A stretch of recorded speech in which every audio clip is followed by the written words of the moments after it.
Welcome back to United Central. Finally movement. നമ്മൾ ഇന്നലെ എംബോമയ്ക്ക് വേണ്ടി ബിഡ് വെച്ചു എന്ന് ഡേവിഡ് ഓൺസ്റ്റീൻ പറയുന്നുണ്ട്. മൂന്നാമത്തെ ബിഡാണ് നമ്മൾ വെച്ചത്. 65 million plus 5 million add on എന്നുള്ള കാര്യം ഇന്നലെ രാത്രി റിപ്പോർട്ട് വന്നിരുന്നു. അപ്പോൾ അതിനുശേഷം ഇതുവരെ ബ്രെൻഫോർഡിന്റെ ഭാഗത്തുനിന്ന് മറുപടി ഒന്നുമില്ല. 10-12 മണിക്കൂറായി കഴിഞ്ഞു. എക്സ്പെക്റ്റഡ് ടു ബി ആക്സെപ്റ്റഡ് എന്നുള്ള രീതിയിൽ ബ്രെൻഫോർഡുമായി ബന്ധപ്പെട്ടുള്ള ജേർണലിസ്റ്റുകളൊക്കെ പറയുന്നുണ്ടായിരുന്നു. പക്ഷേ സ്റ്റിൽ ഒന്നുമേ കേൾക്കുന്നില്ല എന്നുള്ളതാണ്. ഇതിന്റെ മുകളിൽ അവന്മാർ ആവശ്യപ്പെടുകയാണെങ്കിൽ വാക്കൗട്ട്, അത് മാത്രമേ ഉള്ളൂ. കാരണം ഈ ഒരു കാര്യത്തിലേക്ക് വന്നു കഴിയുമ്പോൾ നമ്മുടെ ബിസിനസ് ബ്രില്യൻസ് ആണ് ഇവിടെ കാണാൻ സാധിച്ചത്. കാരണം ബ്രെൻഫോർഡിന്റെ ഭാഗത്തു നിന്നൊക്കെ ആദ്യമൊക്കെ വന്നുകൊണ്ടിരുന്ന വാർത്ത എന്ന് വെച്ച് കഴിഞ്ഞാൽ അവർക്ക് നമ്മൾ കുണ്ണിക്ക് പേ ചെയ്ത ആ ഒരു പ്രൈസ് അവർക്ക് വേണം എന്നുള്ള രീതിയിലാണ് വന്നത്. ഇപ്പോൾ ഏതാണ്ട് 62 മില്യൻ്റെ അടുത്താണ് നമ്മൾ കുണ്ണിക്ക് പേ ചെയ്തത്. അപ്പോൾ നമ്മൾ ഏതാണ്ട് 65 മില്യൺ അവർക്ക് കൊടുക്കുകയാണെങ്കിൽ ഒരു മാസം മുന്നേ അവർ ആക്സെപ്റ്റ് ചെയ്യാൻ റെഡി ആയിരുന്നു എന്നുള്ള തരത്തിൽ അന്നേ വാർത്ത വന്നു. അപ്പോൾ നമ്മളിതിങ്ങനെ നക്കാപ്പിച്ച 1 മില്യൺ 2 മില്യൺ 3 മില്യൺ ഒക്കെ എവിടെയെങ്കിലൊക്കെ ഒപ്പിക്കാമെന്നൊക്കെ വിചാരിച്ച് ഇങ്ങനെ നീട്ടി കൊണ്ടുപോയി.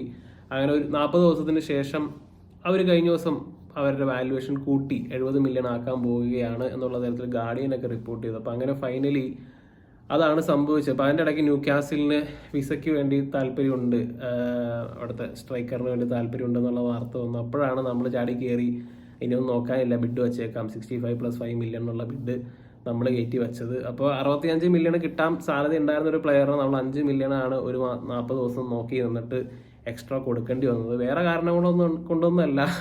എലാങ്ക പോയത് 55 മില്യണാണ്, മടുവേക്ക് പോയത് 52 മില്യണാണ്.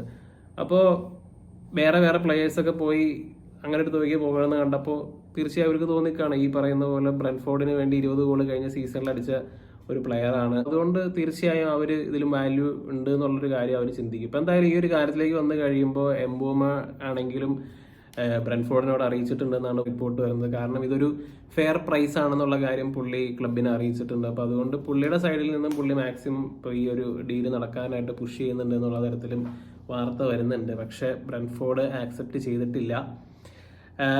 ഈ ബ്രെൻഫോർഡിന്റെ ഓണർ എന്ന് പറയുന്നത് പുള്ളിക്കാരൻ ഒരു പ്രൊഫഷണൽ ഗ്യാംബ്ലറാണ്. അപ്പോൾ അതുകൊണ്ട് തന്നെ അവർ ചിലപ്പോൾ ഗ്യാമ്പിൾ എടുക്കാൻ സാധ്യതയുണ്ട്.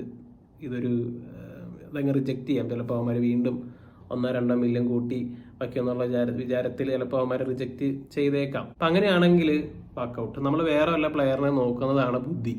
അല്ലാതെ ഇത് നമ്മൾ മുമ്പും പറഞ്ഞിട്ടുള്ള കേസാണ്. ഇത് ഹാരി മഗ്വയറിന്റെ ആ ഒരു ട്രാൻസ്ഫർ സിറ്റുവേഷന്റെ എക്സാക്ട് റിപ്പീറ്റ് ആണ് ഇവിടെ നടക്കാൻ പോകുന്നത് എന്നുള്ള കാര്യം നമ്മൾ മുമ്പ് ഒരു വീഡിയോയിൽ നമ്മൾ മെൻഷൻ ചെയ്തതാണ്. അത് തന്നെയാണ് ഇവിടെ സംഭവിച്ചിട്ടുള്ളത്. ഈ നെഗോഷിയേഷൻ കൂടുതലായി പോകുന്നതോറും അല്ലെങ്കിൽ ടൈം കൂടുതൽ എടുക്കുന്നതോറും മറ്റേ ക്ലബ്ബ് പറയുന്ന തുക നമ്മൾ കൊടുക്കേണ്ടി വരും. അത് തന്നെയാണ് ഇവിടെ സംഭവിച്ചിട്ടുള്ളത്. ഇതിപ്പോൾ നമ്മൾ വീണ്ടും ഇത് ചെയ്യുന്നത് വഴി ബാക്കിയുള്ള പ്രീമിയർ ലീഗ് ക്ലബ്ബുകൾക്കൊക്കെ ഒരിക്കൽ കൂടി മനസ്സിലാവാൻ പോവുകയാണ് നമ്മൾ അവസാനം പറയണ കാശ് എടുത്തു കൊടുക്കുക, നമ്മൾ നെഗോഷിയേറ്റ് ചെയ്യാൻ അറിയാവുന്നൊരു ക്ലബ്ബല്ല എന്നുള്ള കാര്യം വീണ്ടും നമ്മൾ എതിരാളികൾക്ക് അല്ലെങ്കിൽ വേറെ പ്രീമിയർ ലീഗ് ക്ലബ്ബുകൾക്ക് കാണിച്ചു കൊടുക്കുന്ന ഒരു സിറ്റുവേഷനാണ് ഉള്ളത്. ഇപ്പം എന്തായാലും നമ്മളെല്ലാവരും കാത്തിരിക്കുന്ന ഒരു പ്ലെയറാണ് Mbeumo. Let's see, it could be today grandma. അപ്പോൾ എന്തായാലും മൂവിങ് ഓൺ, മറ്റൊരു കാര്യത്തെക്കുറിച്ച് മെൻഷൻ ചെയ്യാനുള്ളത് സ്ട്രൈക്കറിനെ കുറിച്ചിട്ടാണ്. അപ്പോൾ എന്തായാലും ഇന്നലെ വാർത്തകൾ വന്നപ്പോൾ കുറേ വാർത്തകൾ അങ്ങോട്ട് ഒരുമിച്ച് വന്നു. അപ്പോൾ അതിനകത്ത് ബെഞ്ചമിൻ സെസ്കോയുടെ പേര് എടുത്തിട്ടിട്ടുണ്ട്. അപ്പോൾ ഇത് ജേക്കബ്സ് ബെൻ പറയുന്നുണ്ട്. പുള്ളി പറയുന്ന പോലെ ഒരു ടയർ 2 ജേർണലിസ്റ്റാണ്. അപ്പോൾ പുള്ളിക്കാരൻ പറയുന്നുണ്ട് യുണൈറ്റഡിന് സെസ്കോയിലെ താല്പര്യമുണ്ട്. കഴിഞ്ഞ കുറേ വർഷങ്ങളായിട്ട് യുണൈറ്റഡ് മോണിറ്റർ ചെയ്യുന്ന ഒരു പ്ലെയറാണ്. അപ്പോൾ നമ്മളായിട്ട് ഇടയ്ക്കിടയ്ക്ക് ലിങ്ക് ആവാറുള്ള ഒരു പ്ലെയറാണ്. മാത്രമല്ല ഇവൻ്റെ ഏജന്റ് ഇടയ്ക്കിടയ്ക്ക് ഓൾഡ് ട്രാഫോർഡിൽ വരാറുണ്ട്, പുള്ളി വരുന്നത് സ്പോട്ട് ചെയ്യാറുണ്ട്. ഇപ്പം വേറൊരു കാര്യം വന്നേക്കണേന്ന് വെച്ച് കഴിഞ്ഞാൽ സാംസി എന്ന് പറയുന്ന ഒരു ട്വിറ്റർ അക്കൗണ്ട് ഉണ്ട്. പുള്ളിക്കാരൻ അത്യാവശ്യം റിലയബിൾ ആണ് ഈ കാര്യത്തിലേക്ക് വരുമ്പോൾ. എസ്പെഷ്യലി നമ്മുടെ സ്ക്വാഡ് ഡീറ്റെയിൽസ് ഒക്കെ അല്ലെങ്കിൽ കളി തുടങ്ങുന്നതിന് 2 മണിക്കൂറൊക്കെ മുമ്പ് സ്ക്വാഡിന്റെ ന്യൂസൊക്കെ പുറത്തേക്ക് വിടുന്നത് ഈ സാംസിയാണ്. അപ്പോൾ ഈ പുള്ളിക്കാരൻ റിപ്പോർട്ട് ചെയ്യുന്നതെന്ന് വെച്ച് കഴിഞ്ഞാൽ സെസ്കോ യുണൈറ്റഡിലേക്ക് വരാൻ ഓപ്പൺ ആണ്.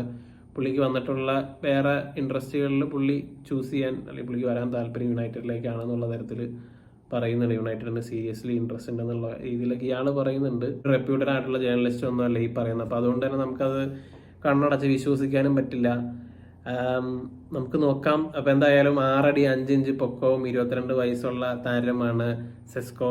ആഴ്സണൽ സീരിയസ് ആയിട്ട് നോക്കിയതാണ്. പക്ഷേ ഈ കാര്യത്തിലേക്ക് വന്നു കഴിഞ്ഞപ്പോൾ ആഴ്സണൽ കുറേ നെഗോഷിയേറ്റ് ചെയ്ത് സ്ട്രഗിൾ ചെയ്തിട്ടാണ് അവസാനം അവർ ഗ്യോക്കിയറസിനെ സൈൻ ചെയ്തത്. അപ്പോൾ അതിനകത്ത് കുറേ വള്ളിക്കെട്ടുകളൊക്കെ ഉണ്ട്. അതുകൊണ്ട് 80 മില്യൺ റിലീസ് ക്ലോസ് ആണ് ഇവന് RB ലൈപ്സിഗിലുള്ളത്. ചിലപ്പോൾ ഒരു 80 മില്യൺ ഒരുമിച്ച് വേണമെന്നൊക്കെ ചിലപ്പോൾ RB ലൈപ്സിഗ് ആവശ്യപ്പെട്ടേക്കാം. അപ്പം അങ്ങനെ കുറേ വിഷയങ്ങളൊക്കെ ഇതിനകത്തുണ്ട്. അപ്പോൾ അതുകൊണ്ട് തന്നെ എത്രത്തോളം സത്യമാണെന്നുള്ള കാര്യമൊന്നും അറിയില്ല.